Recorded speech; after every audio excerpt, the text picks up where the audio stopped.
Hey y'all, I'm Penny, 34, female.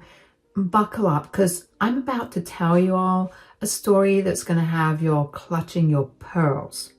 This one involves some serious family drama that went down recently with my no-good brother-in-law, Archie, 36, male, and his wife, Kiara, 31, female.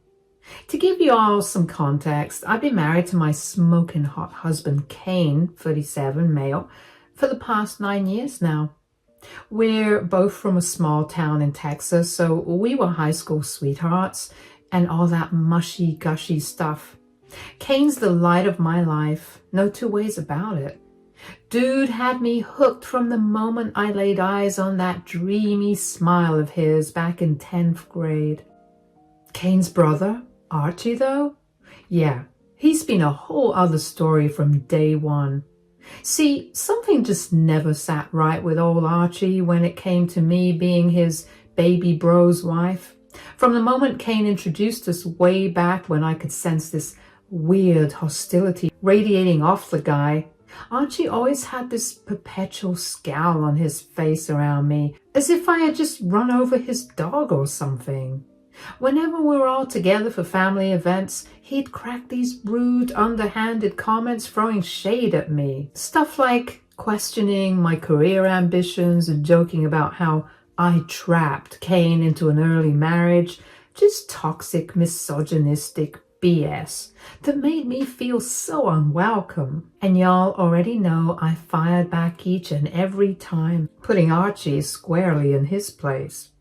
I wasn't about to let some bitter loser make me feel small. But no matter how many times I stuck up for myself, the guy would not let up with his petty grudge against me. It was so confusing too, because I never even met Archie until after Kane and I started dating. My poor hubby had no idea what was fueling his older brother's rude behavior towards me. Kane tried to pull Archie aside and straighten things out, mano a mano, on more than one occasion, but that fool just doubled down with his immature antics instead of owning up to whatever stick he had up his behind. Things eventually got so tense between us all that we started cutting off contact almost entirely. I'm talking like years going by without either family exchanging so much as hellos during the holidays. Of course, it wasn't all at once. Our contact was dwindling slowly until eventually we'd see each other's cars parked at Walmart or something, but we wouldn't even approach the other person and greet them. It was so awkward and rough. It broke Kane's heart because he had always been so close with his older bro growing up, looking up to Archie like a hero of sorts despite his bullying ways. But what could we do, you know? I sure as heck wasn't about to force my husband to stay connected with such a toxic, disrespectful person, even if he was Kane's flesh and blood. Archie had crossed too many lines throughout the past years, and unless he shaped up, I couldn't have that negativity around me or our growing family. But that was easier said than done. The years went by, and right when I was hitting my 34th birthday, I got pregnant. Of course, Kane and I were over the moon, but not to lie, it was very bitter for us knowing that this child might not be close to their uncle and auntie, because at this time, Archie started dating some broad named Kiara. Kane especially started spiraling, just not being able to handle the possibility that his kids won't be close to his brother's future kids, which was a really sad thought. And that's actually what finally prompted me to swallow my pride and reach out to bury the hatchet after all those years of bad blood.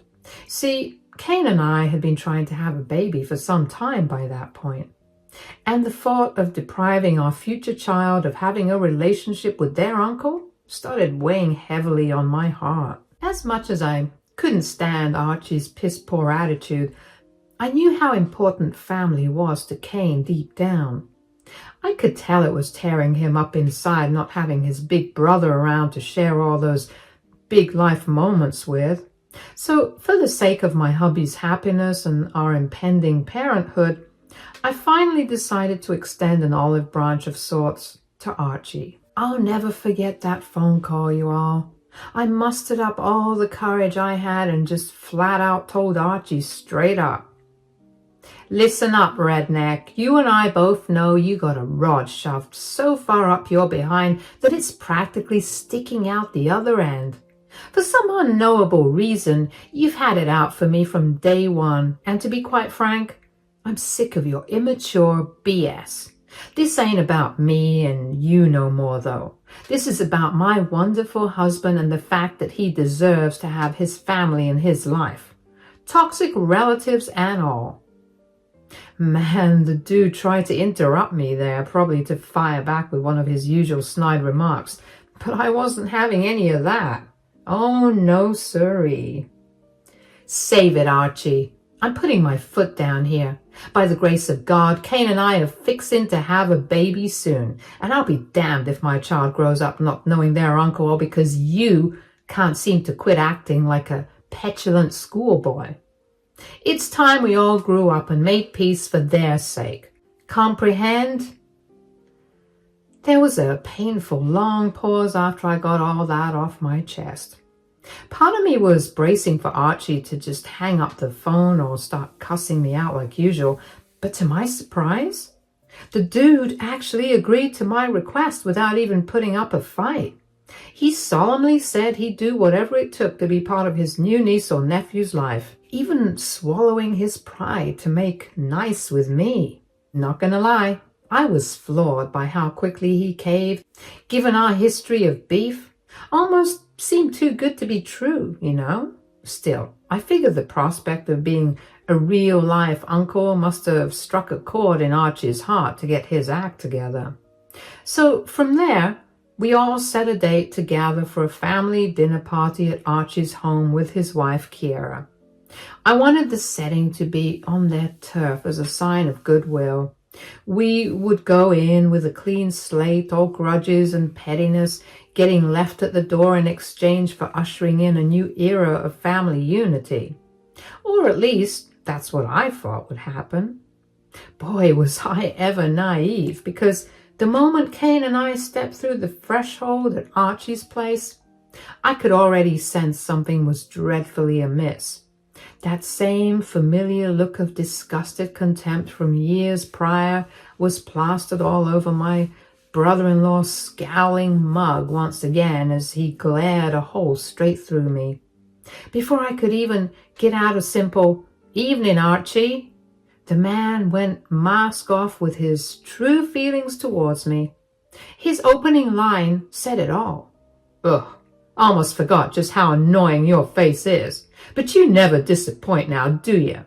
Whoa, hey, we just got here, Archie. What the heck? What the hell is wrong with you, Archie? Oh, come on, I'm just pulling your leg, Pen. Nice to see you. Ha ha, very funny, Arch. But seriously, cut it out, okay? We're making nice, remember? Oh, don't worry, sweetie. Looks like your brother must have some early onset dementia or something. He must have forgotten the lovely phone call we had, hashing all this out. Oh, nice one, Penny. You've always had a slick mouth. Now I see why Kane was so invested, if you know what I mean. Seriously? Oh, honey, don't be crass. Hey, come on now, I'm just stating the obvious. It's actually surprising you two took so long to get pregnant. Okay, that's enough, brother. At least now you'll be useful for something. What the hell is that supposed to mean? I'm saying you're a leech, Penny. What the hell are you talking about? Have you finally gone mad? I can't believe my idiot brother lets you parade around like some kind of kept woman while the rest of us actually work for a living.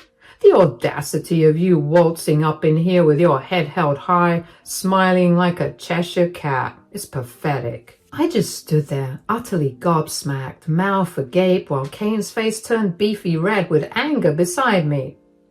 You could have heard a pin drop in that house. It was so damn quiet, even poor Kiera cowered in fear. knowing full well the drama that was about to go down.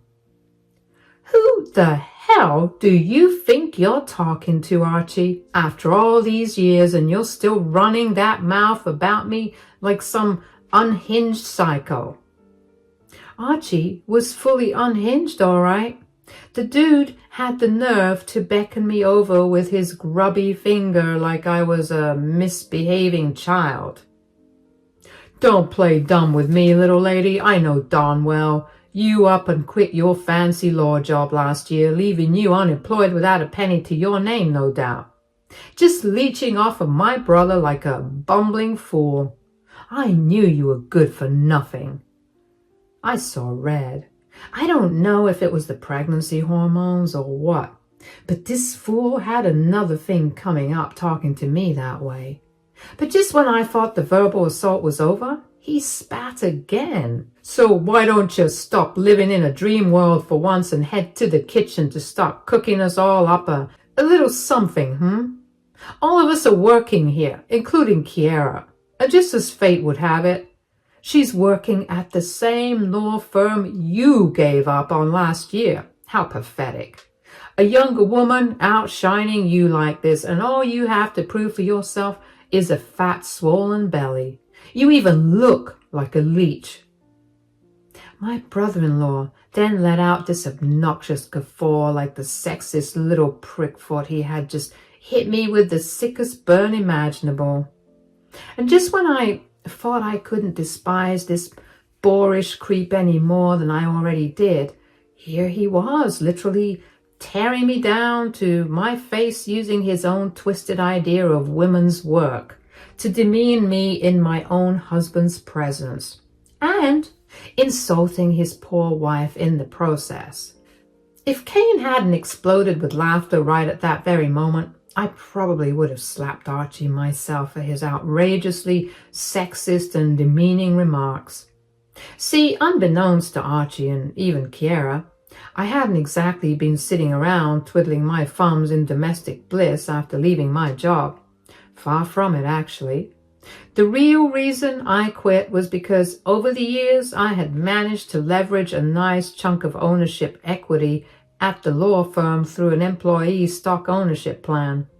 That meant when I decided to retire early at 32, I was able to cash out my shares for a whole lot of money. We're talking retirement level wealth here, folks.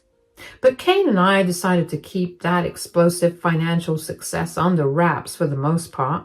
We wanted to enjoy our good fortune in peace without attracting a bunch of leeches and grifters trying to mooch off of us, especially opportunistic trash like Archie, who already had it out for me.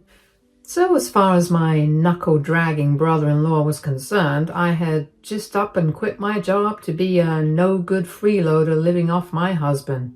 Pfft. If only he knew how massively he had the situation twisted.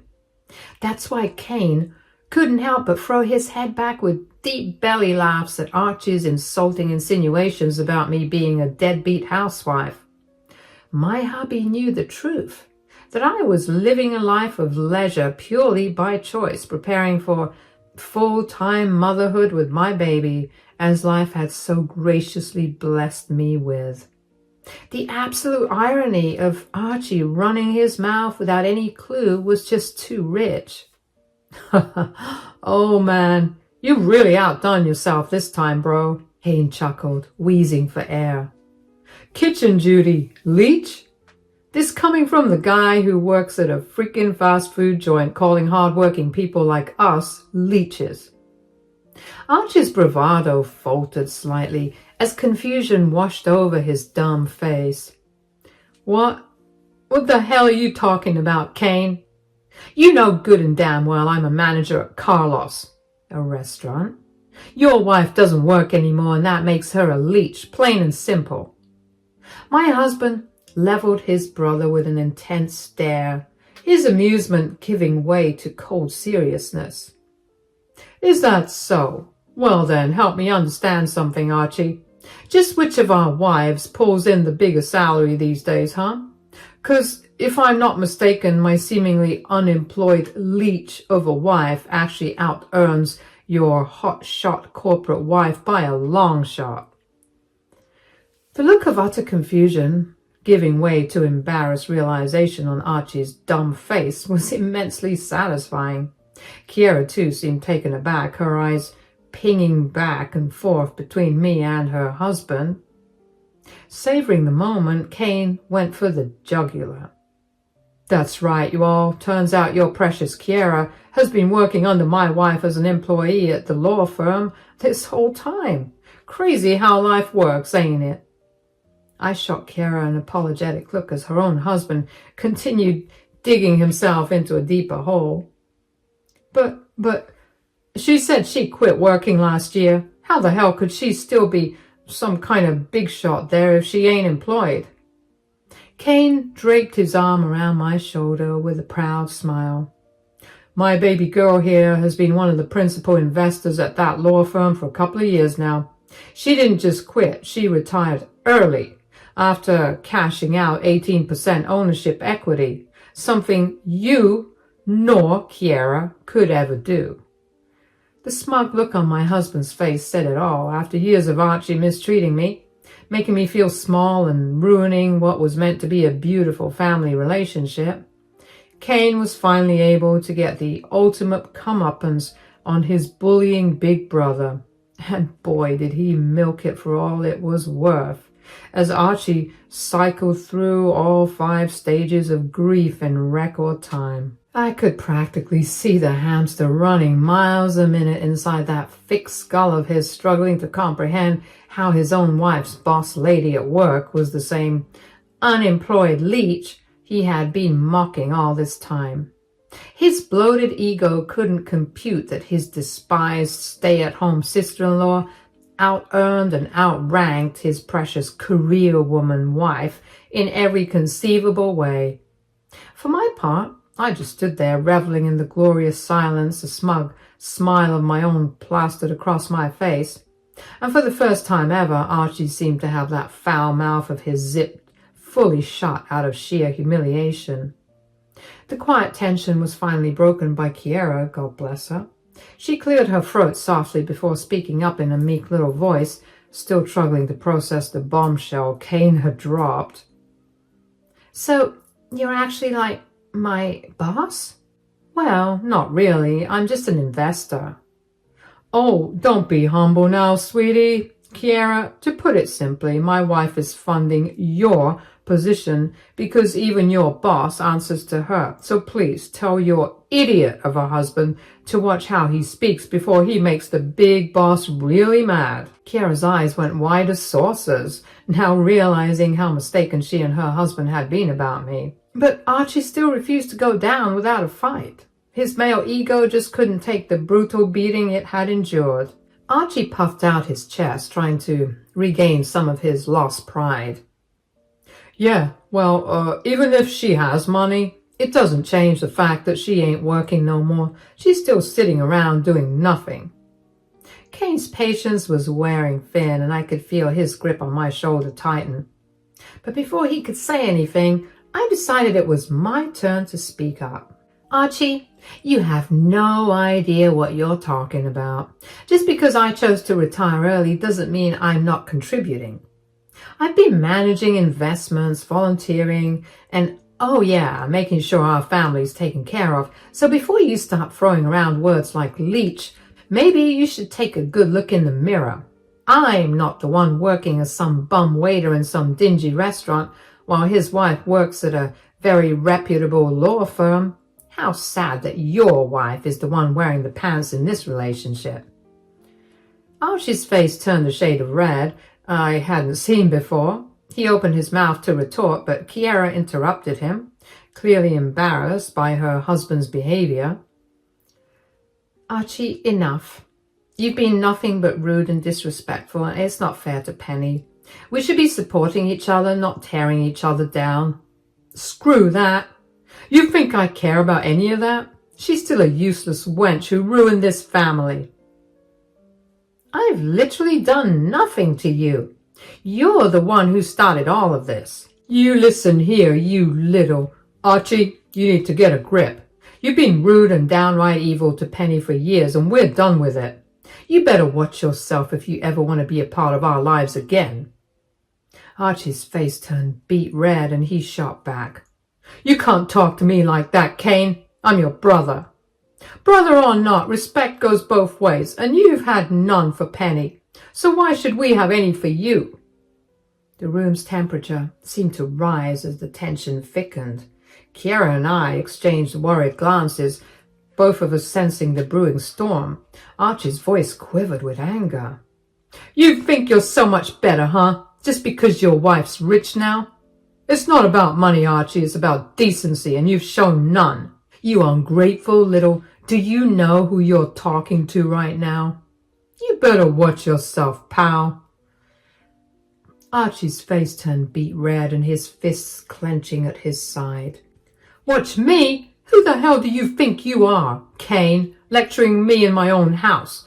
Penny's just a what, Archie? A worthless woman? A leech? You've been singing the same song and dance since day one, and you've been loudly wrong about her from the start. It's embarrassing. Get a grip. She's got more class and success in her little finger than you've ever had in your entire life, and you owe her a massive apology. The tension in the room skyrocketed with both men standing chest to chest, eyes locked in a furious glare. Before things could escalate further, Kiera stepped in, her voice shaking as she tried to mediate. Guys, please, let's just calm down. This is supposed to be a family gathering. Archie, unable to contain his anger, blurted out something that shook us to the core. You don't get it, you little turd. You think you can just waltz in here and get everything you ever wanted, Not only did you get the girl, now you're bloody loaded too. When will it be my turn, huh? The room fell silent, everyone stunned by Archie's confession. Get the girl? What on earth was he talking about? I felt my stomach drop, a mix of shock and disbelief washing over me. Kiera's face twisted in pain and betrayal as she processed her husband's words. What did you just say? Yeah, what the hell did you just say? Archie's bravado crumbled, replaced by a look of raw regret. His shoulders slumped as he was pacing around the room. Nothing. I didn't say anything. No. You definitely said something, big bro, and I reckon you get to repeating yourself before we run into some real trouble. He looked defeated, sad even. It was pitiful. It was at this moment I realized that Archie, the big bad wolf in everyone's story, apparently was in love with me. And he had been the whole time. His insults and jabs were nothing more than his way of projecting, because he couldn't handle the fact that I was with his brother instead of him. Growing up, you got everything you ever wanted. Well, I just had to sit back and take the leftovers because I was older. I was responsible for you. I know I said that I didn't know Penny when you first introduced me to her, but that wasn't true. Jesus Christ. I'd seen her around school, thought she was cute. I was going to make my move, but I saw you two by the nosebleeds after football practice one time, and that's when I knew that she'd never be mine. And that's when I knew I had to give up once again and let you get what you wanted. I looked at Kane for his reaction, and honestly, it scared me. I'd never seen him that angry before. I was really worried about what was about to happen. He was seething when he said, "Say it to me straight, Archie. Say it with your chest like a man." I've always loved Penny. It should have been me, not you. Kiera's eyes welled up with tears before she slapped Archie across the face, the sound echoing in the now eerily quiet room. How could you? All this time and you never even told me. Tears welled up in her eyes as she turned and fled outside, sobbing uncontrollably. Kane's fury reached a boiling point and he lunged at Archie, landing a solid punch that sent him sprawling to the floor. You're disgusting, Archie. You've crossed every line and we're done with you. He spat on him, grabbing my hand and pulling me towards the door. Come on, Penny, we're leaving. Kane and I got in the car, and as we drove away, the weight of the evening started to lift. I looked at Kane, feeling a surge of gratitude and love for my husband who had always stood by me. Babe, I don't even know what to say. You deserve better than what Archie's put you through. We both do. From now on, it's just us. No more dealing with this crap. He's an idiot and I hate him. Over the next few days, Archie tried to reach out, bombarding us with texts and calls. He begged for forgiveness, claiming Kiera was ready to leave him and he needed our help to fix things. He promised that he wouldn't be snarky, telling us he was defeated and he didn't know what else to do. But we had made our decision. For our own sanity and peace, we chose to cut him out of our lives for good. We blocked his number, deleted his messages, and moved on. Some people are just too toxic to keep in your life, no matter how much history you have with them. And as painful as it was, cutting ties with Archie was the best decision we ever made. Life moved on, and despite the fallout, we felt a newfound sense of freedom and relief. We no longer had to deal with Archie's negativity, and our bond grew even stronger as we navigated our future together. No more secrets, no more lies, just a life filled with the love and respect we both deserved. For the first time in forever, we felt free, finally free from his negativity, free from his evil words, and free to live our lives without his shadow hanging over us. Kane and I had each other, and that was more than enough, and Archie only had himself to blame for ruining everything. Of course, though, nothing that peaceful is ever long-lived, and not long after we cut him out, about 3 months to be exact, Archie came crawling back. I was prepping to give birth, and this man just insisted on stressing us out.